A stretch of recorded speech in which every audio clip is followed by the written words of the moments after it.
Então, o pessoal estava falando, né, sobre esse equilíbrio, sobre essa linha tênue que a ciência ela divide com outras áreas do conhecimento e do saber. Né? Até parece, né, brincadeira, a pessoa está falando de Harry Potter, de magia, o que isso tem a ver com uma disciplina acadêmica, né? Mas é importante a gente entender que houve, durante muitos séculos, né, essa conversa, esse diálogo entre o saber mágico, né, o mágico religioso, que a gente pode dizer, e o saber científico. Nem sempre, a maioria dos cientistas do passado, pensando na antiguidade, na Idade Média, eles não tinham essa definição estanque, né, do que é o cientista, do que é o mágico, do que é o mago, do que é eu vou usar alguns termos assim, por exemplo, nas sociedades indígenas, né, o xamã, né, vejam que são linhas muito tênues entre o saber prático, né, por exemplo, de manipulação de ervas, né, com o saber científico, né, de que algo realmente, se você misturar um composto com outro, você vai ter uma solução que vai poder solucionar alguma doença, algum ferimento, enfim, alguma coisa nesse sentido. Então vejam que áreas do conhecimento, da ciência, como eu dei o exemplo aqui da química, né, da alquimia. A química ela começa com experimentações chamadas de alquimia. O objetivo, né, desses magos ou depois cientistas, era encontrar lá a tal da pedra filosofal, né? Nossa, hoje eu tô com um Harry Potter na cabeça. A pedra filosofal, que de fato era de fato existia, né? Essa lenda, né? Ou esse fato, né? Daí depende do ponto de vista, né? E que o composto, né? Que poderia transformar as coisas em ouro. Né? Então existia essa busca e em torno dessa busca foram feitas experimentações, né? E algumas dessas experimentações não deram em nada, outras tantas trouxeram conhecimento a essas pessoas que praticavam, que passaram a conhecer melhor os compostos, os elementos da natureza, saber como que eles poderiam combinar elementos para criar outros que fossem úteis para o dia a dia. Né? Então, a química, né, ela nasce a partir dessa experimentação, né? E assim como as outras áreas da ciência, a medicina, né? Quando que nós deixamos, como humanidade, eu estou falando isso, quando que, em momento que nós deixamos que essa responsabilidade da saúde do indivíduo saísse do curandeiro para um médico? Né? Onde que aconteceu? Será que a gente chegou no ano de 1100 e alguma coisa? Opa, aqui não se usa mais curandeiro. A partir de agora é só médico. Então, e o médico tem que fazer faculdade. 5 anos, 8 anos lá de medicina, isso então ele é médico. Né? Então, vocês já pararam para pensar que o estabelecimento de certos saberes, né, ele aconteceu de uma forma muito natural, de uma forma muito espontânea, né, de acordo com as necessidades. Com o passar do tempo, né, com o passar ao longo da história, a, a ciência se viu na necessidade de separar suas práticas das práticas mágico-religiosas. Eu vou dar outro exemplo de outra área da ciência, a astronomia.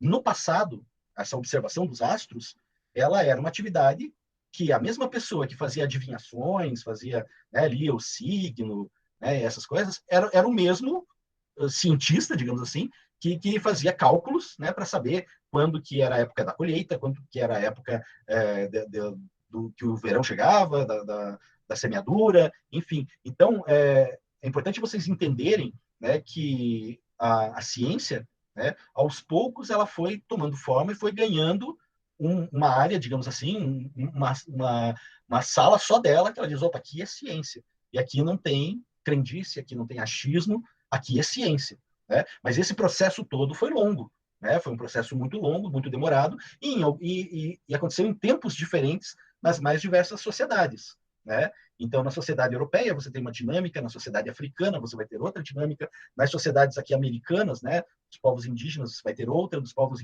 indígenas, aborígenes da Oceania, você vai ter outra dinâmica, né, em que essa ciência ela ganha um status, né, diferenciado, né, das outras crenças. Né? Isso porque eu não estou falando dos aspectos religiosos, né, que também tem um outro elemento, né, que é difícil você mensurar esse outro elemento que é a fé.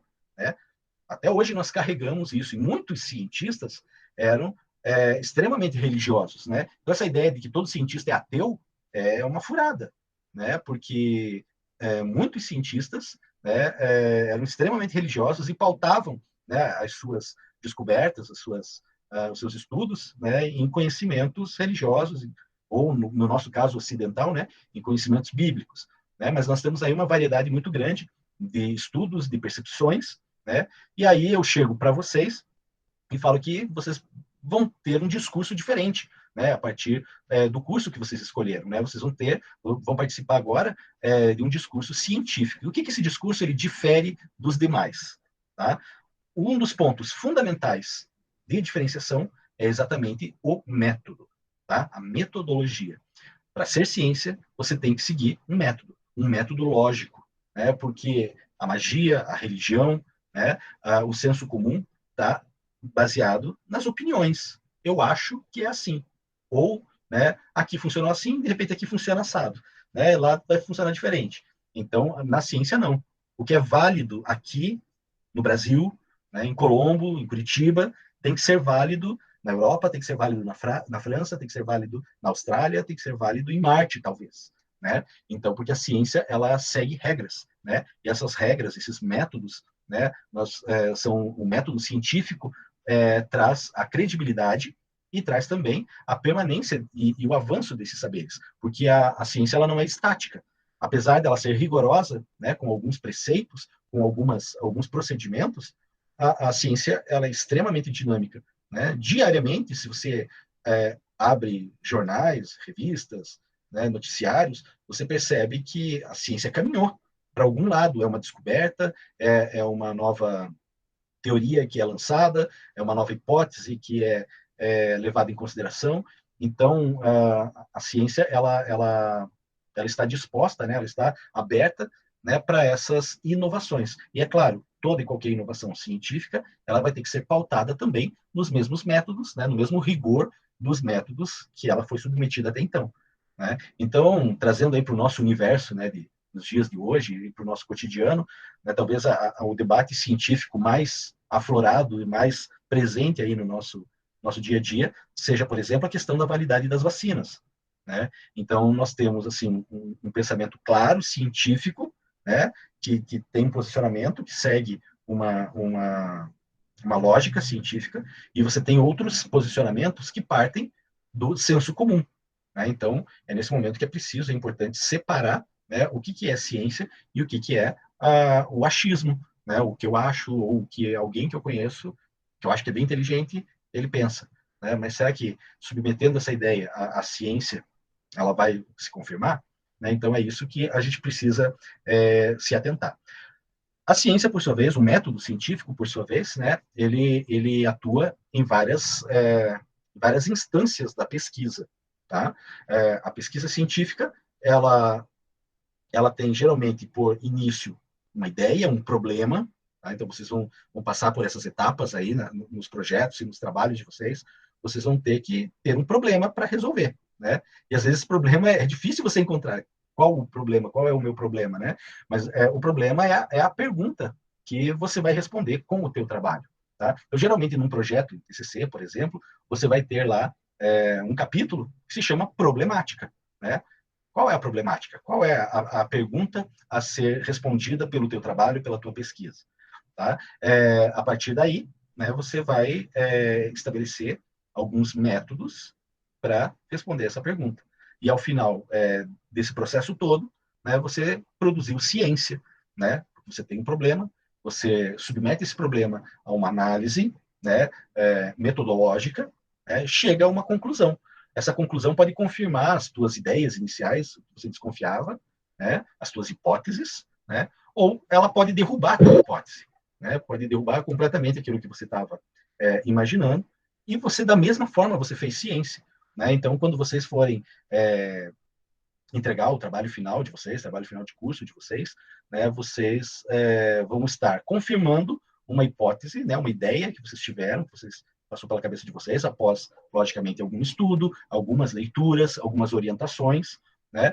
E aí vocês vão submeter essas ideias e essas hipóteses, né, a um rigoroso método científico, né, para ver se essas hipóteses subsistem, né, se elas se mantêm ou se elas vão cair por terra. De qualquer forma, você vai precisar anunciar isso para a comunidade, para os seus pares, né, para os seus colegas, tanto aqui do Instituto, né, quanto os seus colegas de outras universidades, de outros países, né? Para isso também existe um método, né, para você comunicar isso através de artigos, através de papers, através de dissertações, de teses, tá? Então, é isso um pouquinho aí que a gente vai trabalhar ao longo aí desse semestre, tá certo? Ainda estão vivos aí, né? Tudo beleza, né? Eu vi que entrou... Todo mundo vivo. Então tá bom. Tudo bem, professor. Qualquer coisa, vocês levantam aí a bandeirinha branca e falam, professor, não estou entendendo nada que você está falando. Né? E aí a gente complica um pouco mais ainda. Brincadeira. O objetivo é desembaralhar aqui. Eu vou compartilhar com vocês aqui uma tela que é para complementar aí um pouco do que a gente estava falando. Eu vou pedir um pouquinho de paciência para quem está aí desde o começo, né, das aulas. Algumas informações talvez fiquem um pouquinho repetitivas, tá? Mas é só para a gente conseguir aí equalizar, né? Acredito que a partir da semana que vem a gente já vai ter uma sequência bem linear para desenvolver aí a nossa matéria. Semana que vem também eu vou pedir para vocês não perderem, tentarem chegar bem na hora da nossa aula, porque como nós vamos falar de trabalho, como nós vamos falar de trabalho científico, acadêmico, né? Então acho que é muito importante vocês conhecerem um pouco a respeito da legislação de direitos autorais, tá? Entender um pouquinho o que pode, o que não pode, de que forma pode ser, até que ponto você pode copiar uma ideia que está publicada, né? De que forma fazer isso através de citação eu vou passar para vocês. Mas eu convidei o nosso professor de Direito, o professor José Arthur, né, doutor em Direito, ele vai dar uma palavrinha com vocês na próxima semana, né, na primeira meia hora da aula. Ele vai falar um pouquinho sobre direitos autorais, sobre plágio, tá? O que a nossa lei, né, ela permite, o que ela não permite em relação a direitos autorais. Beleza? Então tá, então já fiz aí a nossa propaganda para a aula que vem, e agora deixa eu compartilhar um pouquinho essa tela aqui.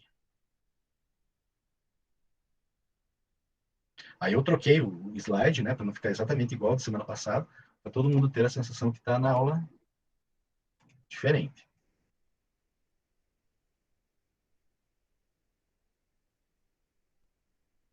Eu vou fazer uma coleta dos nomes de vocês agora, 19h32, e ao final da aula, às 19h50, mais ou menos, eu faço a segunda chamada, né, que é o equivalente a 2 aulas que nós temos. Né? Então, 2 aulas, estamos fazendo 2 aulas de 25 minutos, né, mas que no presencial equivaleria a 2 aulas de 50 minutos. Tá? Bom, vamos lá.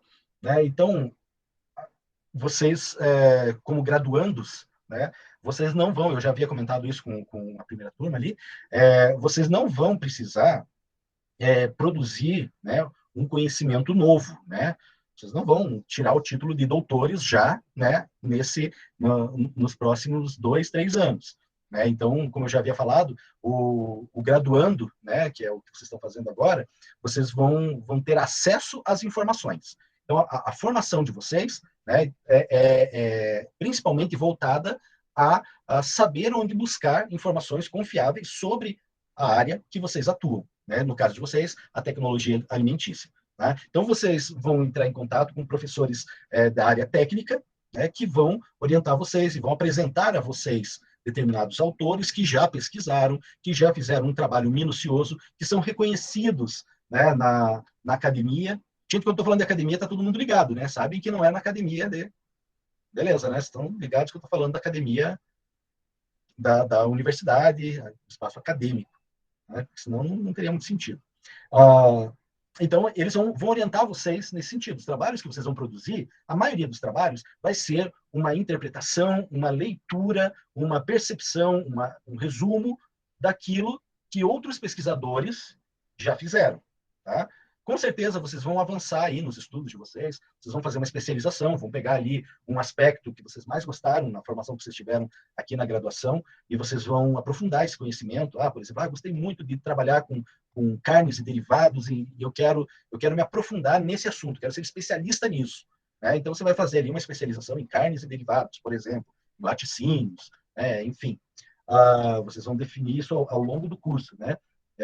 A gente entra, às vezes, com uma expectativa, né? Eu quero tal coisa porque eu gosto muito disso.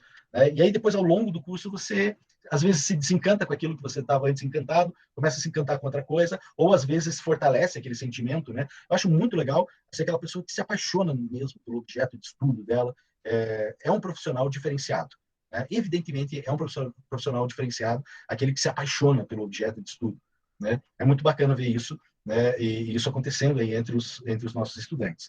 Tá? Mas, numa sequência, né, você vai aprofundar numa área específica, né, talvez num mestrado, né, depois da tua graduação, você pode especificar ainda mais a tua pesquisa, né, sobre uma área específica, né, de atuação na área de tecnologia de alimentos, né, e finalmente você vai para um doutorado, né, onde o objetivo do doutorado é você produzir um conhecimento inédito, né, por isso que você elabora uma tese de doutorado. Tá? Então, liçãozinha número 1 do acadêmico, tá? No mestrado, o mestre ele produz uma dissertação. Ele vai dissertar, ele vai falar sobre um assunto específico que outros especialistas estudaram e trouxeram a respeito.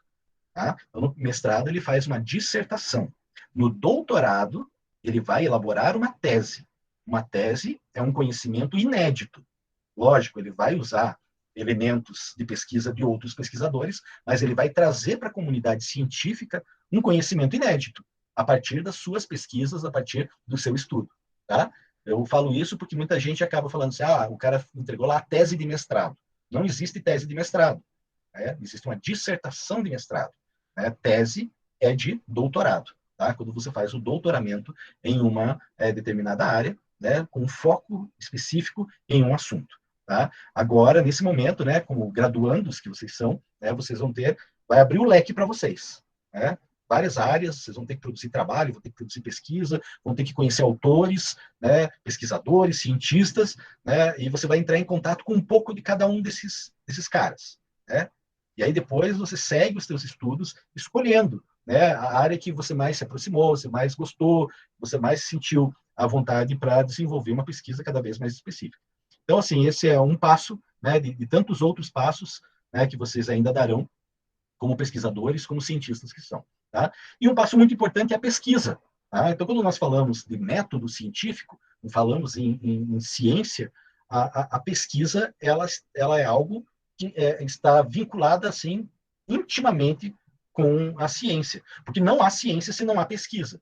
Como surgiram os primeiros cientistas? Vocês fazem ideia? De onde brotou o primeiro cara que disse, esse aqui é um cientista? Não faço ideia. O curioso, né? O curioso. Quem é que falou? Eu. Vitória. Oi, Vitória, isso mesmo. É o curioso, é o curioso. A gente tem na Grécia Antiga, né? Lógico que em várias outras civilizações surgiram pensadores, surgiram pesquisadores, né? Talvez antes, talvez depois, mas é que foram os gregos que eles sistematizaram as coisas. Por isso que a gente usa tanto, isso aqui vem do grego, que significa tal coisa.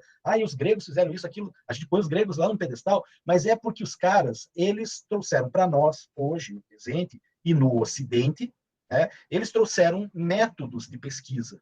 Né? Eles falaram, olha, nós fizemos dessa forma. E, de alguma maneira, esse saber que eles trouxeram, que eles desenvolveram, foi prosseguindo. Então, que fique bem claro, os gregos, para nós, no Ocidente, são uma referência, né, para praticamente todas as áreas do conhecimento.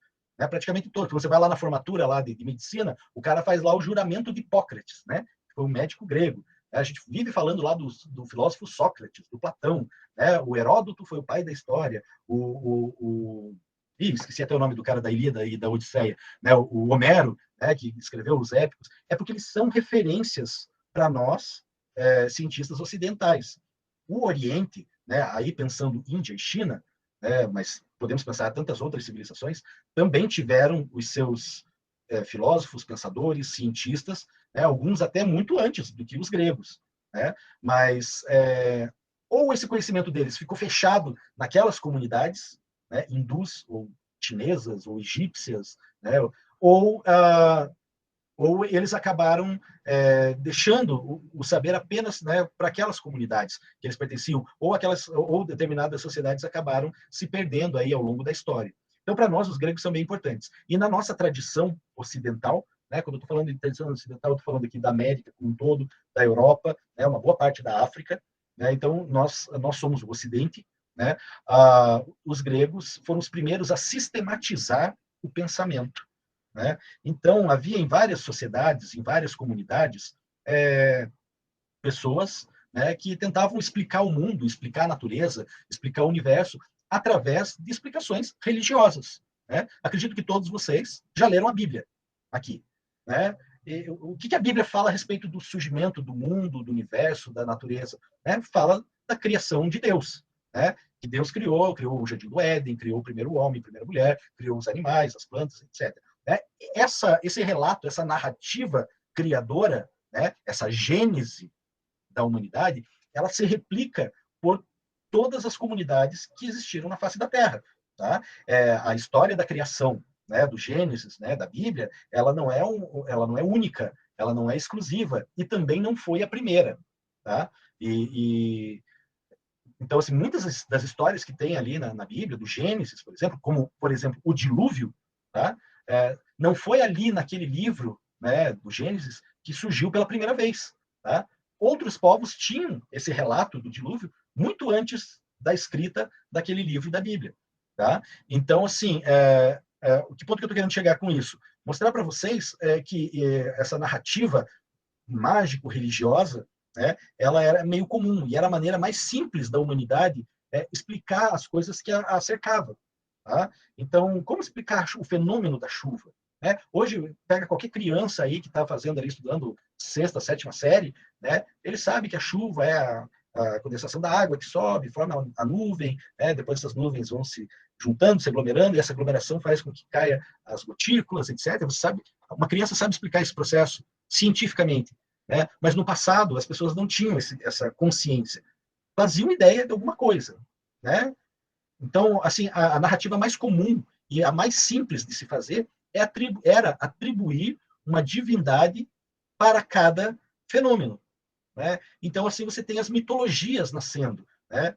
A mitologia grega, a mitologia nórdica, a mitologia romana, a mitologia judaica, a mitologia árabe, a mitologia chinesa, né? Porque todas as sociedades, né, do passado, elas buscavam explicação.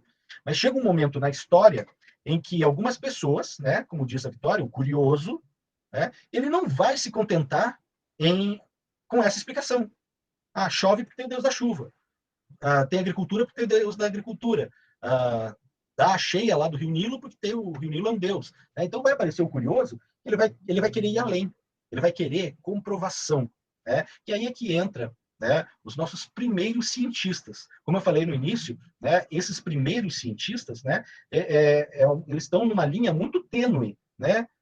Eles são meio cientista, meio sacerdote, meio curioso, meio filósofo, né? Porque ele meio que une todos esses saberes que faziam parte, né, das mais diferentes sociedades, né, que deram origem aí às nossas sociedades atuais. Né? Então, na Grécia, a gente tem os primeiros registros, né, de pensadores, né, que não se conformaram com a explicação mágica, religiosa, né, mitológica, né? Falamos bastante, né, da mitologia grega. Acredito que todos vocês, pelo menos uma ou duas ou três histórias da mitologia têm na mente, né? Porque essas histórias elas foram além, né, daquela tradição, né? E elas passaram a fazer parte, né, até mesmo do nosso inconsciente coletivo. Tá? Mais para frente eu vou falar sobre isso, né? Mas é interessante a gente entender que existem histórias e valores que mesmo sem você ter aprendido ali, alguém foi te ensinar sobre tal coisa, você já ouviu falar, você tem uma familiaridade com determinados temas. Né? Eu falei de um tema que é muito comum em todas as sociedades, né, que é, por exemplo, o dilúvio. Né? O dilúvio, dá para a gente dizer que uma sociedade copiou da outra essa história do dilúvio? Né? Você tinha lá essa narrativa que não chegou até nós, né, veio através da Bíblia, né, ou seja, que aconteceu lá na região que hoje é o Oriente Médio, né, mas a mesma história ela era contada por indígenas aqui na América, que nunca tiveram o menor contato com aquela civilização. Essa mesma história era contada entre os nórdicos, era contada em tribos africanas, né, como isso. Né? Então, tem um pesquisador, né, da psicologia chamado Jung, muito interessante, né? Tem até uma corrente da psicologia junguiana que fala bastante a respeito desse inconsciente coletivo, né? Toda a humanidade tem certas histórias, certos valores que são comuns a todos nós da raça humana. É bem interessante isso. Mas, enfim, voltando aí a essa questão específica, né, do surgimento dos filósofos, então, esses pensadores, né, você vai ver que nas narrativas, né, esses pensadores, na época, eles não tinham essa definição que nós temos hoje.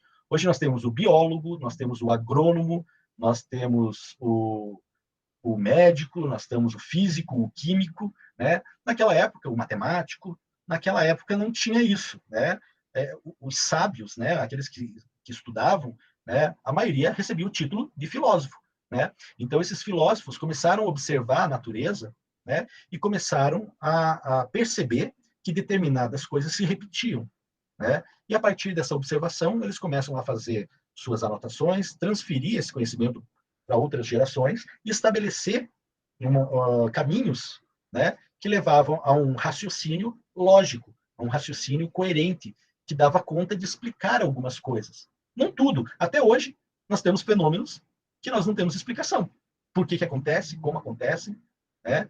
Desde quando acontece, né? Até hoje existem os mistérios aí da própria natureza. Né? Mas a gente pensar que essa investigação à natureza, essa pesquisa à natureza, ela existe desde aproximadamente 2.500 anos. Tá? Então, nós temos uma data aí, até para ter como uma referência. Então, mais ou menos 2.500, 3.000 anos, nós temos, então, aquilo que nós podemos chamar, né, dos primeiros passos, né, de uma pesquisa que mais tarde seria chamada de científica. Né? Então, a pesquisa nada mais é do que a busca por algo. Né? Algo que está muito presente no nosso cotidiano, né? Porque a gente faz pesquisa o tempo todo, né? Principalmente utilizando as ferramentas da internet. Né? O Google se tornou o nosso melhor amigo. Né? A gente pergunta tudo para ele, tudo. Eu assisto alguns seriados e, assim, a minha esposa até desistiu de assistir junto comigo, porque vão aparecendo as coisas e daí eu paro, né? Aí eu vou pesquisar, pô, de onde que o cara tirou isso daí? Aí, às vezes, ele cita algum escritor, cita algum cientista, cita alguma coisa, aí eu já tenho vontade de querer saber quem que é o cara. Quando que o cara nasceu, de quando que o cara é, e o que que ele descobriu. E aí, assim, a minha esposa perdeu a paciência, não assiste mais seriado comigo, porque eu fico fuçando, né? Quando eu vejo, eu assisti 10 minutos de série e os outros 50 eu fiquei procurando as coisas no Google, né? Então, isso, lógico, quando a gente está falando de ciência, precisa seguir uma lógica, né? Precisa seguir um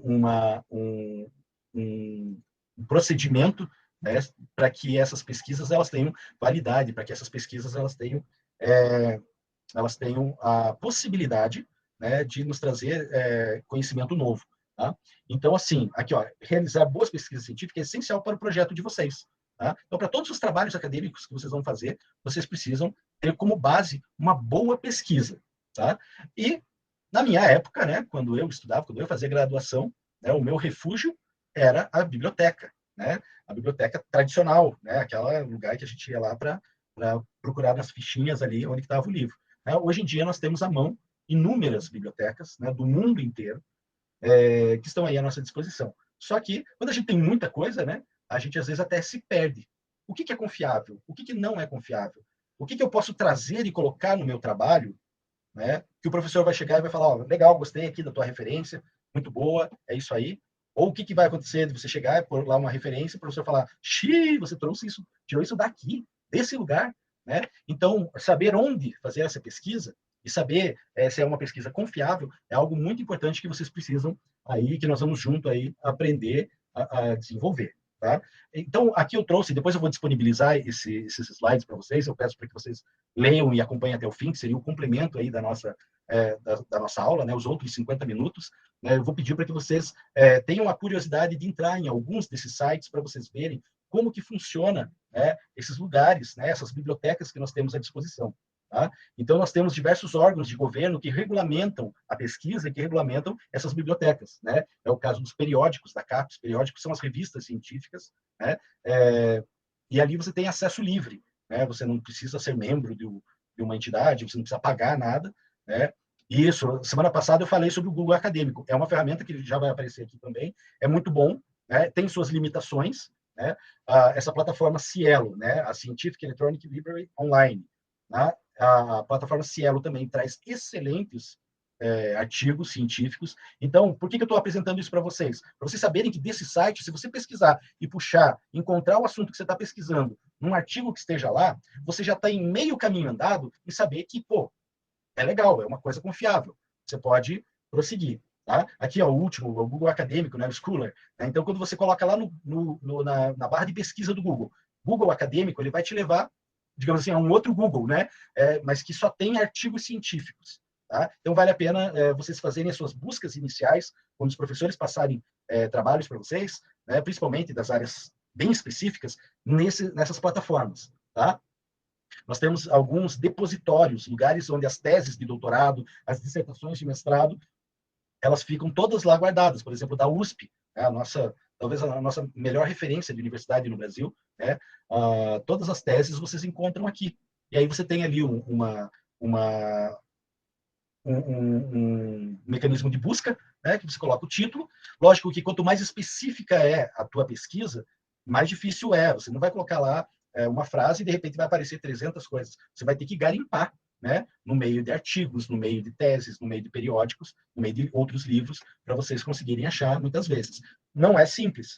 Desconfiem quando for muito simples. A pesquisa acadêmica, ela não é simples. Tá? Quando você encontrou muito fácil, desconfiem da origem. Tá? Então, aqui vocês vão ter uma série de links, tá? Com bibliotecas virtuais. Vocês têm à disposição a biblioteca virtual da Pearson, né? Que ela tem vários livros aí à disposição que vocês podem fazer, entre aspas, um empréstimo, né? Vocês podem acessar esses livros. Eu não sei se o nosso bibliotecário já entrou em contato com vocês, já conversou alguma coisa, mas se não, eu também vou trazê-lo para uma conversa com vocês, para ele explicar melhor o nosso sistema de biblioteca, porque se vocês vão fazer pesquisa, vocês têm que saber como pesquisar, né, e aquilo que também o Instituto oferece para vocês terem acesso aos conteúdos do curso de vocês. Tá? Nosso horário está dando hoje. Tá?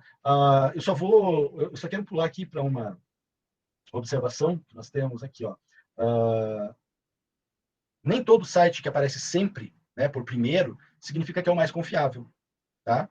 Existem mecanismos, vocês sabem disso, né, algoritmos de busca que colocam alguns sites, principalmente aqueles que são patrocinados, né, que tem dinheiro envolvido, eles colocam na frente. Né? Faça um teste depois e procure o teu próprio nome no Google. Acredito que todo mundo já fez isso. Né? Às vezes aparece alguma coisa que você não queria que aparecesse lá. Sei lá, uma má colocação num concurso, sei lá, uma notícia que saiu na tribuna, que você foi acusado injustamente, qualquer momento. Né? Mas como esses sites de busca eles trabalham por algoritmos, né, quanto mais acesso se tem a um determinado site, né, mais vezes ele vai aparecer. Então eu falo para o pessoal pesquisar o próprio nome, e se às vezes você tem lá uma menção honrosa lá, você passou em primeiro no concurso, você tem uma notícia boa tua em algum site, acesse ele todo dia, peça para a família acessar esse site todo dia, porque toda vez que buscarem pelo teu nome, é esse site que fala coisas boas de você que vai aparecer primeiro. Né? E assim que funcionam essas ferramentas, esses mecanismos de busca na internet.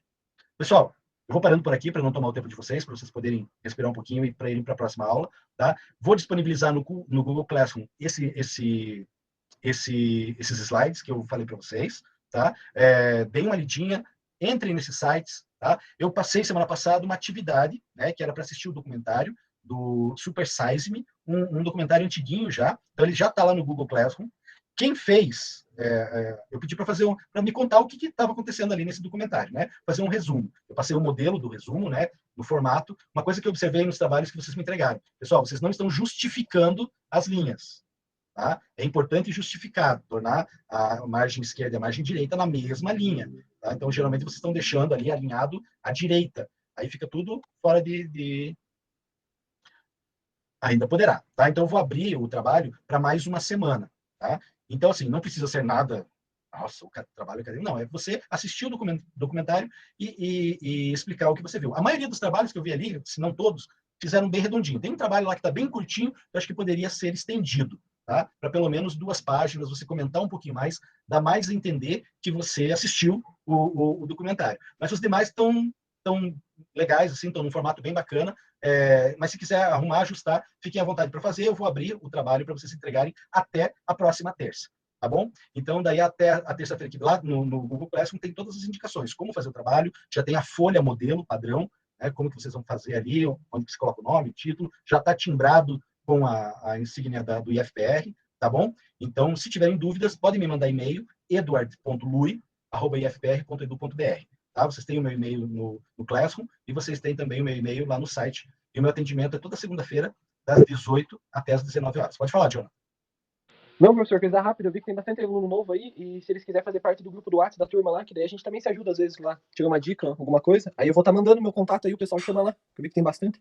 Opa, ótimo. Coloque aí o teu contato no chat. Isso é bem importante. Essa comunicação, ainda mais agora, nesses tempos, né, que a gente está virtualmente se encontrando, é muito importante isso daí. Ajuda bastante.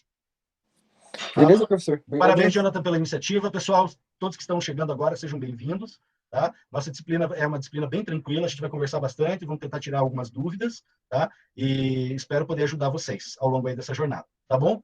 Uma boa noite para vocês, uma boa próxima aula e até semana que vem. Boa noite, professor. Boa noite, tchau, tchau. Boa noite. Boa noite, tchau.